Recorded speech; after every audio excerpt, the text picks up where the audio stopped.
अक्षय नसला की बरं वाटतं. अचानक तो काहीतरी मध्येच आणतो फटाकडा.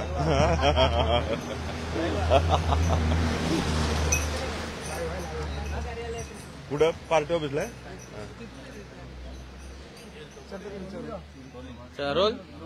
सर, आज अजितदादा पवार हे शासकीय निवासस्थानी सर्व कार्यकर्त्यांच्या भेटीगाठी घेत आहेत. एकीकडे आचारसंहिता, दुसरीकडे दादा कार्यकर्त्यांच्या सगळ्या समस्या सोडवण्याचा देखील प्रयत्न करत आहेत.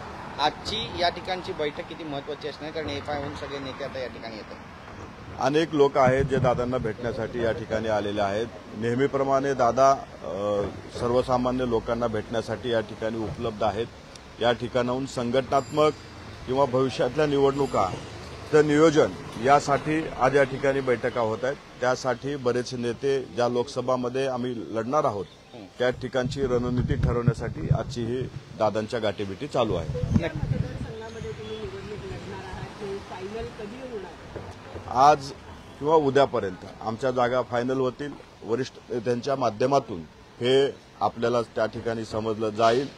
परंतु ज्या कुठल्या जागा आम्हाला भेटतायत त्या जागेवरती आमचा स्ट्राईक रेट हा 100चा ठेवायचा हा निर्धार घेऊन आज आम्ही या ठिकाणची पुढची जी प्रचाराची रणनीती आहे ते ठरवण्यासाठी या ठिकाणी सर्वजण आलेले आहेत. तुम्ही जास्त जागांची मागणी केली होती, पण महायुतीमध्ये तुम्हाला 4च जागा मिळतील अशा पण ज्या बातम्या येत आहेत, यावर नेमकी तुमची प्रतिक्रिया काय असणार?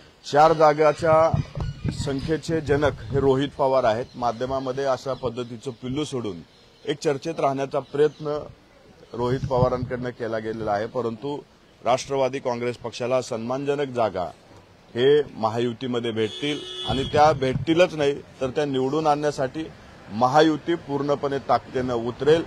आमचा स्ट्राईक रेट हा 100चा राहील. बरं, बारामती लोकसभेचा जो विषय आहे, शिवतारे यांनी काल मुख्यमंत्र्यांची भेट घेतली. त्यांना युती धर्म पाळायचा असं सुद्धा मुख्यमंत्री म्हणतात, पण ते कुठे ऐकत नाही. ते म्हणतात की 2 दिवसांनी माझा निर्णय कळवेल.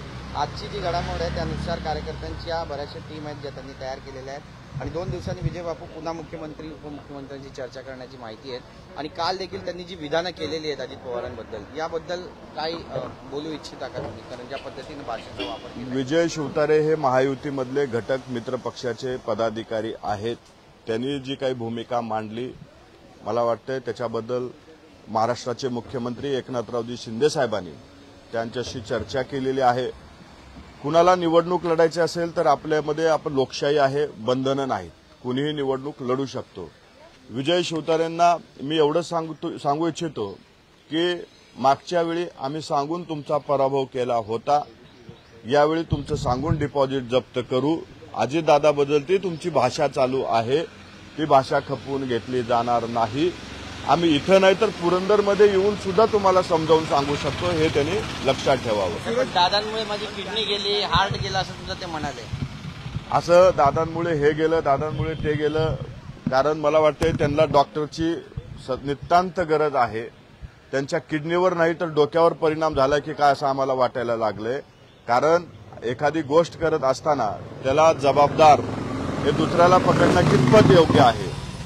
एखाद्या समाजाच्या प्रश्नासाठी तुम्ही बसला असाल, त्याची किंमत मोजायची तयारी ठेवली असेल तर दुसऱ्याला दोष देऊन चालत नाही. याचा अर्थ तुम्हाला त्या समाजाप्रती काही प्रेम नव्हतं. आज विजय शिवतारे जी बोलतायत मला वाटतंय ते द्वेषापोटी बोलतायत. सूरजजी वक्तव्य केलं होतं की अजित पवारांना आता समजेल की माझा आवाका काय आहे, याचा अर्थ काय घ्यायचा? आम्हालाही पाहायचं आहे विजय शिवतारेंचा आवाका काय आहे. सूरजजी, काल चंद्रकांत पाटील यांनी बारामतीमध्ये शरद पवार यांच्यावरती टोकाची भूमिका मांडली होती की आम्हाला शरद पवार यांचा बदला घ्यायचा होता, अशी एक भूमिका त्यांनी मांडली होती. यावरती कुठेतरी अजित पवार गटाचे कार्यकर्ते देखील नाराज झालेले आहेत. त्यांनी असं मत मांडलं आहे की शरद पवारांवरती एवढी टोकाची भूमिका चंद्रकांत पाटील यांनी घ्यायला नवी होती. त्यांनी काय भूमिका घेतली ते मी ऐकलेली नाही, परंतु आमची भूमिका हेच आहे, आम्हाला घड्याळ चिन्हावरचा उमेदवार त्या ठिकाणी निवडून आणायचा आहे, ही आमची भूमिका आहे. चंद्रकांत दादा काय बोलले ते मी पाहिलेलं नाही. शरद पवारांवरती टोकाची भूमिका तुमचं? एक आपण या महाराष्ट्रात राहतो. महाराष्ट्राचं राजकारण एक सुसंस्कृत राजकारण आहे. कुठल्याही विरोधकावरती टीका करताना आपण एक पातळी ठेवून टीका करतो. मला वाटतं ती वक्तव्य ऐकल्याच्या नंतर मी त्याच्यावरती प्रतिक्रिया देईन. ते वक्तव्य मी ऐकलेलं नसल्यामुळे त्याच्यावर मी प्रतिक्रिया देऊ शकतो. सर, आता तिघांमध्ये 4था व्हिडिओ येतोय, मनसे येतोय. काल राज ठाकरे दिल्लीत पोहोचले, आज त्यांची बैठक आहे, आज महायुतीच्या नेत्यांची सुद्धा बैठक आहे. अजितदादा देखील दिल्लीला जाणार आहेत का? अजून त्या बाबतीत ठरलेलं नाहीये, परंतु ते वरिष्ठ पातळीवरती ठरेल आणि लवकरच आपल्याला ज्याची उत्सुकता आहे ते सीट शेअरिंग बद्दल सुद्धा घोषणा होईल. नाही, पण मनसे सोबत येते सुप्रियाताई म्हणतात की मनसे जर यांच्या जाण्यावर त्यांनी अशी टीका केलेली आहे की ईडी आणि सीबीआयला घाबरून तुमच्यासारखे लढवय्ये नेते यांनी महायुतीमध्ये जाऊ नये असं त्यांनी राज ठाकरेंना म्हटलंय. कुणी? रोहित पवारांनी टीका केली आहे राज ठाकरे. रोहित पवार स्वतः भारतीय जनता पार्टीमध्ये जायला उत्सुक होते. रोहित पवारांनी आमदाराचं शिष्टमंडळ घेऊन पवार साहेबापुढे प्रस्ताव ठेवला होता की मतदारसंघाच्या विकासासाठी आपण भारतीय जनता पार्टीसोबत गेलं पाहिजे. कुणीतरी महायुतीमध्ये नवीन येतंय म्हणून पोटसूळ उठल्यामुळे कदाचित रोहित पवारांचं वक्तव्य असेल. महायुतीमध्ये किंवा इंडिया आघाडीमध्ये किती राहतायत त्यांनी ते पाहावं, महायुतीमध्ये किती जुडतायत ते त्यांनी पाहावं आणि मग त्याच्यावरती बोलावं. रोहित पवारांनी हा प्रस्ताव नेमका कधी मांडला होता?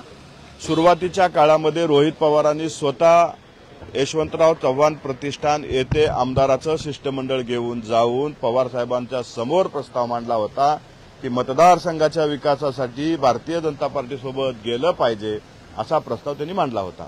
बरं आज पक्षप्रवेश काही आहे असं समजतंय देवगिरीवरती, नेमकी काय नाही, बरेच लोक जोडतायत. मला निश्चित त्याच्याबद्दल माहिती नाही. बरेच लोक आज अजितदादांसोबत जोडायचं काम चालू आहे. ते लोक अजितदादांच्या विचारावर, अजितदादांनी घेतलेल्या निर्णयावरती आज जोडत आहेत. ते आपल्याला नक्कीच थोड्या वेळाने दिसतील.